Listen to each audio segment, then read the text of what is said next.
Moreover, the Kremlin loves to send signals.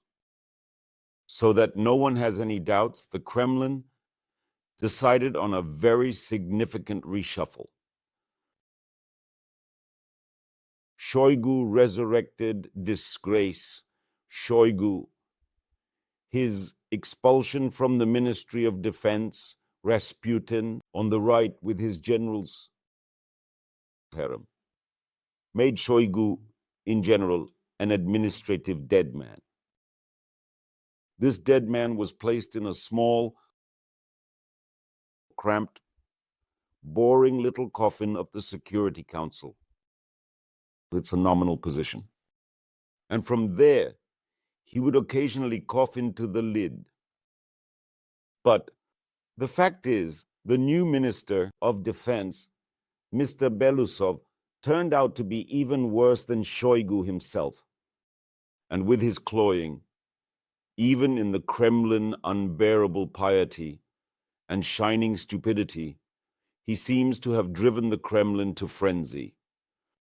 Judging by the fact that a very serious statement was entrusted to Shoigu today, it is to be expected that this character will be reinstated in his positions and powers. Today he voiced the old Kremlin tooth, a war with all of Europe.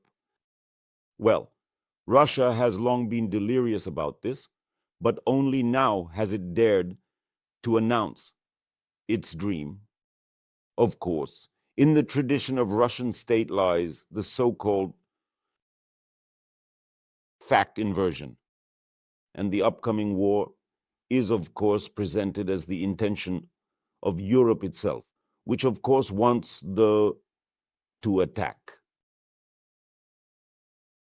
Shoigu, yes, look, I have all these statements there, accused Europe of preparing for war with Russia. And in Europe, an unabashed campaign is unfolding to prepare for a military conflict. Well, of course, having a crazy neighbor who practices genocides, executions, and occupations, not preparing for war would be, somewhat absurd. Well, it's clear that this is still a voice from the coffin of the Security Council. Shoigu is still nailed shut there, but a couple of nails have already been encouragingly removed from the lid to finally remind everyone that the previously harmless gatherer of taiga cones and mushroom killer, Kozugetovich, has completely mutated into a maniac. He was allowed to mention a nuclear strike on Europe, which Russia will undoubtedly carry out if something displeases it. Shoigu, very expressively flaring his nostrils, added that a nuclear strike could be launched not even in response to the use of nuclear weapons, but simply if someone in the Kremlin gets an itch on their mentally ill spot